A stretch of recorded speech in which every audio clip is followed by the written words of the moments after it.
we're back at the campus of Clark Atlanta University, of course, brought to you by AT&T, the HBCU initiative. Glad to be here. Of course, Clark Atlanta's Provost and Vice President for Academic Affairs, Peter Nwosu, is a renowned scholar and a product of an HBCU himself. His goal is to make Clark Atlanta the first choice for America's brightest students. He joins us right now. So, Doc, how you doing? I am doing well, thank you very much. First of all, you're looking clean. I got the pocket square. Robert didn't get the memo. I'm trying to be like didn't get the memo. Right, that's what I'm saying. See, somebody who watches NewsOne Now, they know how I feel about pocket squares. Y'all need to step it up or down there. All right, then. So, Doc, so how are you trying to make this the first choice for students who want to come to school in Atlanta? One of the first things we have done, thank you very much, is to really work with faculty at the university to revise our curriculum. And that curriculum has one of the key components for making our students marketable in the marketplace, and that's what we call the stackable credentials. The stackable credentials allows a student who comes to the university to major in psychology or business or any other discipline, and then take a moment to take a few additional courses that allows them to have a certificate in an area. So it's possible for a student to come into the university, major in psychology, major in history, and then have a stackable credential in project management as an example. What that does for the student is really to make them more marketable in an evolving marketplace. And that sets our curriculum apart from many others at other universities. And where do you stand right now in terms of how many students are on campus? 50% plus of our students stay on campus. We have about 4,000 plus students at the university for this fall academic year. And how many students? 4,017 students on our campus. What do you want to get to, and what would you like for enrollment to be? Because if you want to attract these students, so what? You want to hit 5,000, 6,000, 10,000? What do you want to do? Our goal for the current academic year is 4,000 students. We are in the process of beginning the next 5-year academic plan. And in conversations across the campus, we'll be able to determine what that number will be over the next 5 years. But we have met the goal we set for ourselves for this current 5-year plan, which ends this year, which is 4,000 students. Well, since her daddy used to be one of the trustees, Judge, you got a question? Yes, I'm excited to know about the collaboration with other member schools in the AU Center and what that means about 5 years, 10 years out. And both my mom and my dad are alumni of CAU. It is a delight, Judge Hatchett, to meet you finally face to face. So it's a delight to be here with you. The collaboration within the AUC, it's been very active. All of the presidents meet regularly. The provost also in the process of meeting regularly. The key officers of the university meet regularly.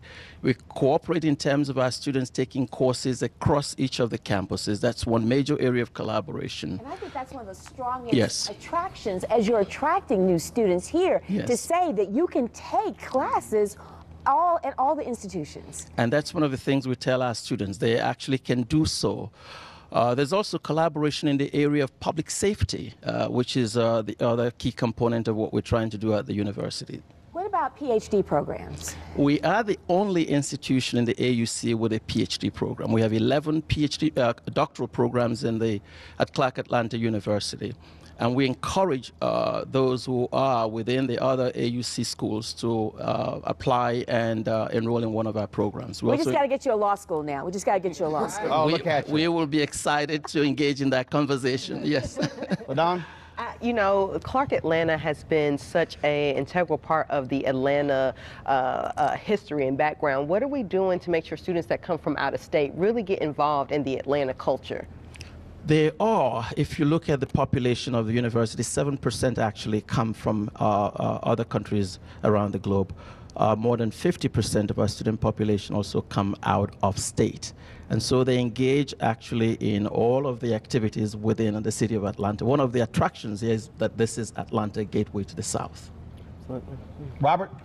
As a CAU alumni, I would like to say that this institution was instrumental in forming me. I was able to take my credentials that I got here and take it all around the world, and my education stacked up everywhere that I went on earth. If it was Dartmouth, Harvard, Yale, Oxford, it didn't matter. Clark Atlanta prepared me for that.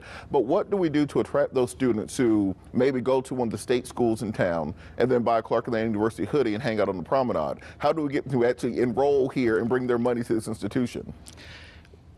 And you did allude to this earlier. This is one of the areas where we are focusing on attracting alumni like you to provide some funding support that will help us attract those students that come to the university.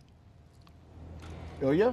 Oh, the history of Clark Atlanta University is rich. My eldest sister attended here in the honors program in the 70s, and I'm interested in the legacy of W.B. Du Bois. He worked here longer than any other institution he affiliated with, and I, being a philosophy professor at Morehouse, always interested in how we continue to cultivate the humane side of our education. And the African American Studies program here, political science, wonderful programs. Yes. Do you all intend to consistently focus on the liberal arts? Yes. We are. It's an excellent question, and as you know, this was the first private HBCU in the nation that was established as a liberal arts institution. And again, this is part of the legacy of W.E.B. Du Bois. The journal he started here is still in operation, Fallon. The Fallon, yeah. As you know. And the key part of our new curriculum, which is the general education core, also focuses on strengthening liberal arts education. And so that tradition that was begun in 1869 continues till this day. Good. All right, then. Well, Doc, last question for you. So remember, I'm going to do this here. So who's got a question for the provost? Any one of the students here? They got a question? Don't be shy. Come on, Doc. Don't be scared. Don't be shy. He ain't gonna flunk y'all out. All right, fine. Okay, all right then. Okay. Yeah, I tried, Doc. All right then. Well, look, it's good to see you. We certainly appreciate it. Good luck, and make it happen. Thank you very much for the opportunity, and thank you for visiting our campus. And we appreciate, of course, your mass communication students who've been helping us with our broadcast here. They helped us last week, and so we want to give them an opportunity to help on a live national broadcast, and so that's one of the reasons we're here. So, okay, where are the students at? Where y'all at? Where you at? There you go. You back over there? Thank you very much. And as you know, Roland, this is our #1 fastest program at Clark Atlanta University. And so we're excited about our students majoring in that area. We put them to work. Yes, you do. All right, then. Thank you for the opportunity. I appreciate it. Thanks so much. Weekdays on TV One. I will never lie to you. Oh, my God. Roland Martin. He doesn't want to talk to us. He wants to ignore us. Uncensored. Hell no. That ain't gonna cut it, boo. Unapologetic.